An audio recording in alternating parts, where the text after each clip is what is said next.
Hi everyone, welcome. I'm down here in my wormery, and the system that we're going to be checking in on today is a system that actually wasn't maintained down here in the wormery, but it was outside. It was my so-called outdoor worm bin version 5.0 because it's a system that I've been redoing every year for 5 years now. And what we did last time was we pretty much stripped it clean of every last bit of identity that it was still clinging on to as its old incarnation, because one thing that happened maybe a month and a half ago now was that we stripped it of its outdoor characteristic by bringing it indoors. And then we also, last time, removed all the material from the bag, so it's no longer even in a bag anymore. For that matter, we separated the material last time. And what we were left with was what's right here on my bench. Let me point the camera down so you can see what I'm referring to. One thing that we ended up with was the castings material that fell through my screen, and what we tried to do was set that up for migration of the straggler worms that were still left in that stuff. But everything that did get caught in the screen, that includes a lot of leafy matter, food chunks, as well as probably a large majority of the worms that were living in the outdoor worm bag, were all gathered up and placed into this little container here.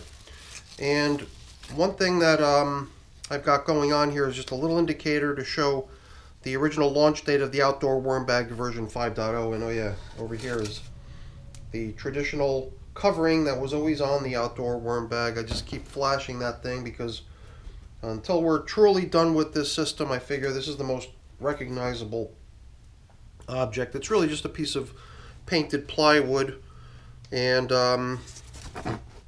it's amazing to me that it's still holding together. But all I really wanted to do today was kind of stir up the material from which I'm trying to get the worms to exit. To me, it seems like if I let it go for 2 or 3 days, the stuff on the top gets quite dry, and as I blend that in, mix it with all the stuff that's down lower, the overall dampness of the material gets driven down, reducing the dampness and the appeal, further motivating the remaining worms in there to come over to the collection area, the section that we might consider as the horizontal migration feeding zone. And then the other thing I wanted to do today was, after a week of living in this little puny container, I wanted to upgrade these guys to a new, larger bin. And for that, I've got one of my newer black tubs, as well as a whole bunch of shredded paper and cardboard that I prepared earlier. And I've even got my, you can see this sort of tea bag here. This is how I create my BTI solution. I figured I would use this moisture here to dampen the bedding. And I'm thinking what we bought over from the worm bag, everything that's in here, already amounts to a pretty good amount of stuff. We'd probably just use maybe half of what's in that bucket to build it out so that we've got a good, slightly larger home for these little guys. So I'm going to put a glove on. We'll start here, and we're going to get to work. So now over the past week that this material has been resting here within this tub, giving the worms an opportunity to move out, I have popped in, I believe on 2 occasions now, to kind of spray down what's going on here just to make sure it stays really nice and damp and comfortable. And like I mentioned earlier, to stir this stuff over here up so that this drier material out on the surface can be combined with the rest of the stuff in the bin. And while I'm doing that, it gives me an opportunity to see if I can spot any worms. And I'll admit, even though the whole idea here is to not individually pick worms out, every time I bump into a worm, and for that matter, every time I bump into a worm cocoon, and that's what I've spotted here and is in between my thumb and index finger, I've been simply putting it over onto the other side. And in the past, I've treated systems like this as sort of cocoon nurseries, thinking that, hey, there probably are a good number of cocoons left behind in the material, which might be worth giving a little extra time to allow the stuff to, not stuff, I guess, to allow the cocoons to hatch and let the baby worms emerge. But the other thing that I'm doing here, which is allowing this stuff to gradually dry, kind of works against the hatching of cocoons, because the cocoons do need a good bit of moisture, so can't really have it both ways. I suppose I'm not really much of a rush. If I really wanted to, I could probably just let this stuff go and protect it from drying by keeping it covered, possibly even dampening it a little bit. But I don't know. Doesn't matter to me. I'm okay with just allowing the cocoons to remain in the castings material, and at some point, once the castings get used out in the garden, those babies will have a chance to emerge and occupy the great outdoors. I guess besides the cocoons, as I bump into a worm here and there, so far I have found a couple, but they were really tiny ones. I just put them over with the worms that have on their own migrated out of the material. But I'm not in a particular rush. I figured I would just continue giving this material here a little bit more time for worms to voluntarily exit it and make their way over there. I put cabbage on this side, which I can definitely smell. I think there was some other stuff that I put in there too to really heighten the appeal of the material. And you know, every time I do bump into a worm over here, I just can't seem to resist you know, kind of just helping them over to where I'd like them to be. And over here on the very edge, that's kind of not too surprising that you're going to probably find a few more worms. I just saw one, but I failed to catch it in time. This might have been the one I spotted.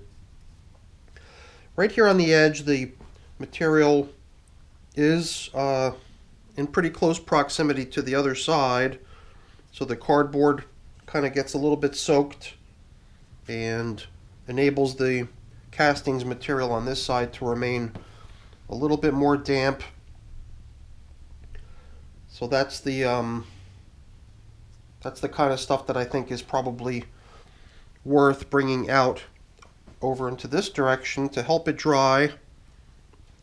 And while I'm doing it, it's probably safe to assume that it's got a couple worms in it, so I am looking out for worms that I can help join the rest of the crowd. But I think you get the idea. This is pretty much the extent of what I've been doing in here over the past week, once or twice. And at some point soon, I think, you know, I'll examine this material and find no worms, at which point I'll kind of consider the evacuation of the castings as complete. But I think we'll just leave it at that. You know, I mean, I suppose we could take a quick peek over on this side just to see what kind of a turnout we're getting.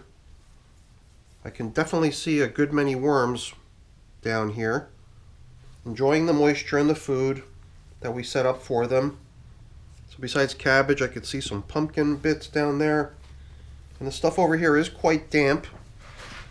Like I said earlier, I did come in here with my squirt bottle and juice it up a little bit more so that it would be a nice cozy place that the worms would want to just stay in if they came over here, if they just stumble on this side of the container and find the yummy foods and fresh bedding. The ample moisture will probably be the main thing that they'll find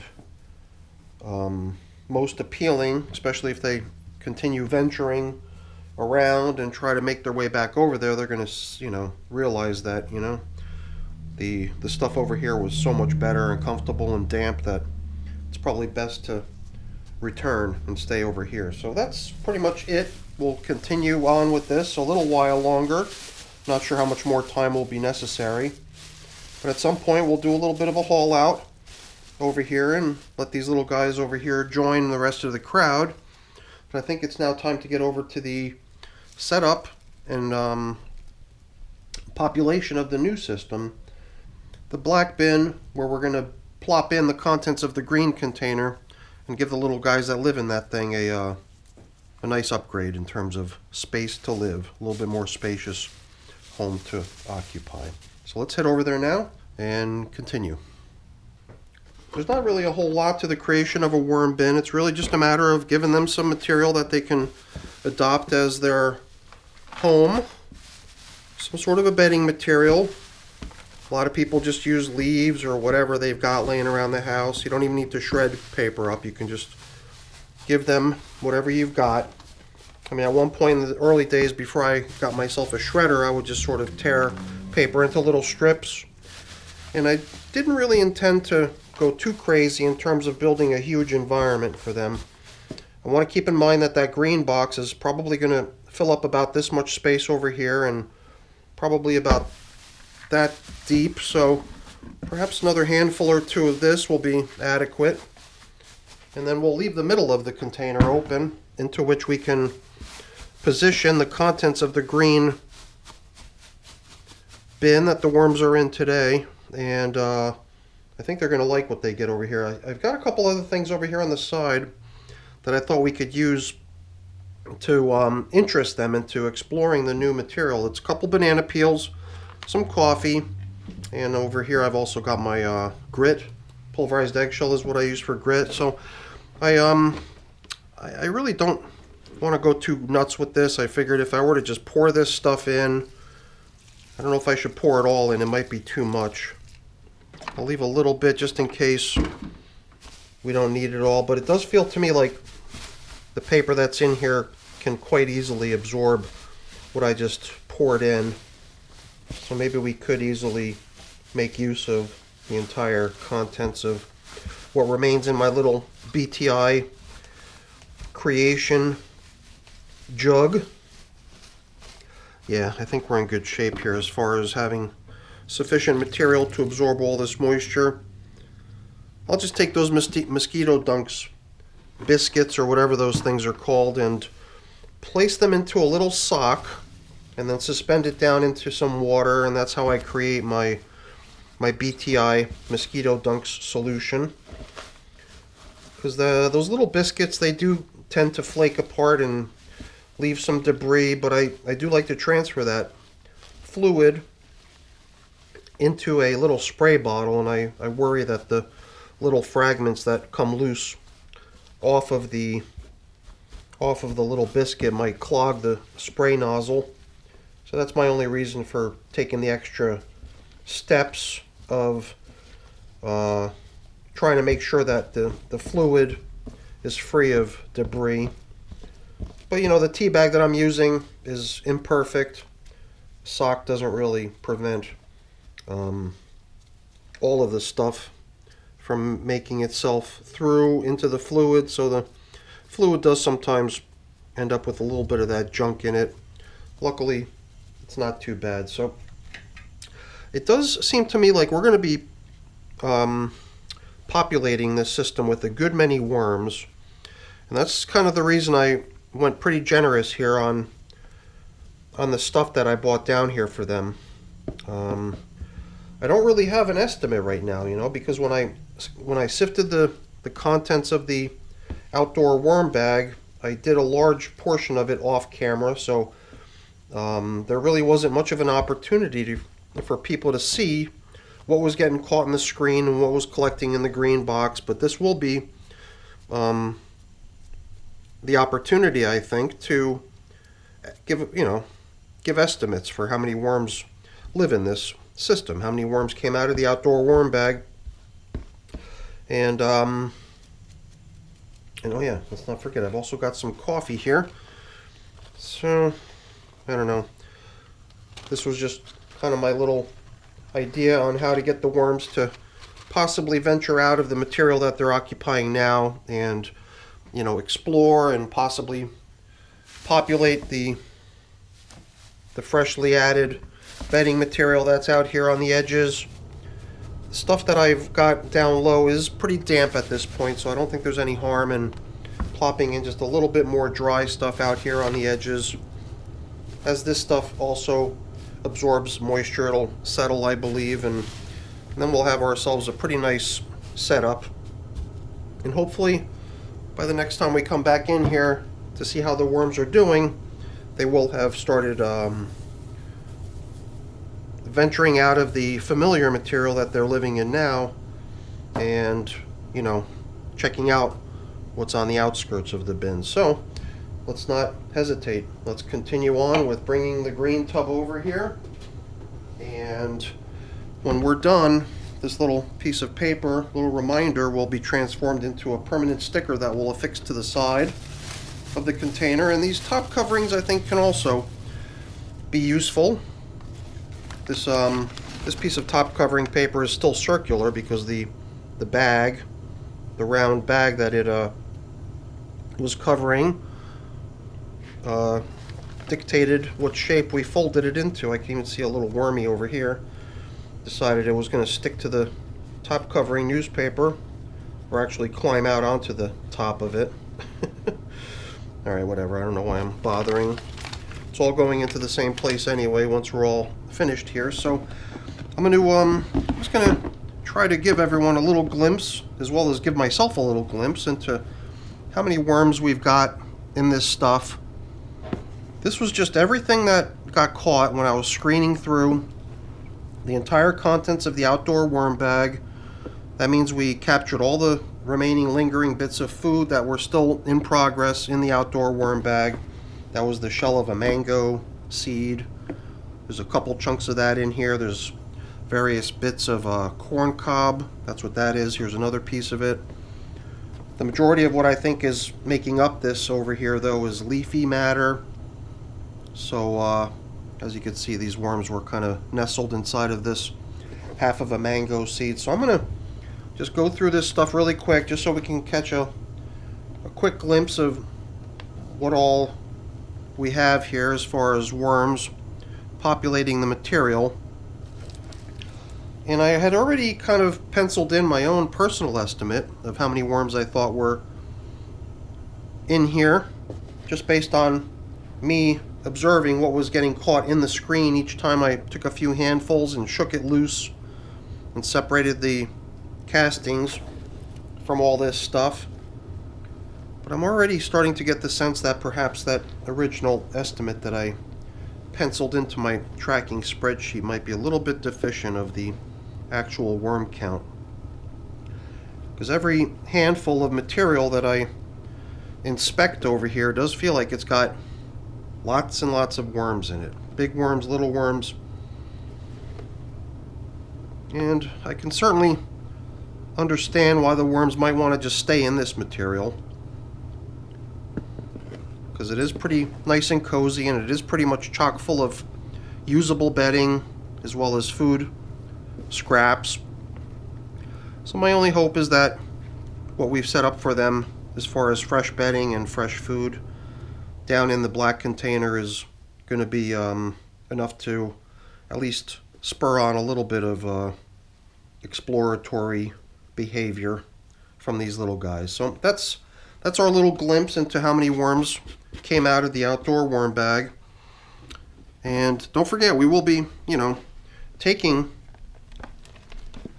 the worms that are gathering over in that horizontal migration feeding zone in the tub that holds the castings that we sifted. And we'll be doing a little bit of a worm reunion at some point.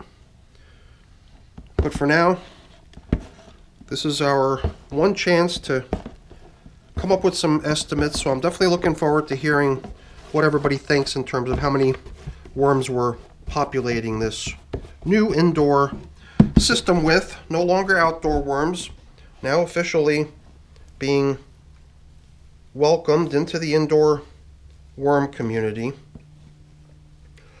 And it's kind of a nice coincidence that I also happen to have two coffee filters here, because we did sort of set up two feeding zones. So even though I typically only set up one feeding zone indicator in my worm bins to show where we last fed, in this case it does make complete sense to set them up with two feeding zone indicators to show that the freshly added foods are on the two outer edges of the system. So I think we can come back in here and kind of continue using this round piece of paper as top covering, and then this plastic bag also, even though it was folded in half because that's all the coverage we needed in the green box. It is big enough, if we unfold it, to cover the entire system for the most part. And let's not forget, one final important piece of business that we always like to do is make sure that we've got a label. So we're going to transcribe the launch date of this system over onto this sticker. And usually I leave room on the label to write in the breed of worm that lives in the system, except when I'm doing it with red wigglers, because red wigglers are kind of the de facto worms in my systems. So when it's not red wigglers, I specify it, but in this case, I'm not. So we don't need this anymore. This could probably just go in here as supplementary bedding as well,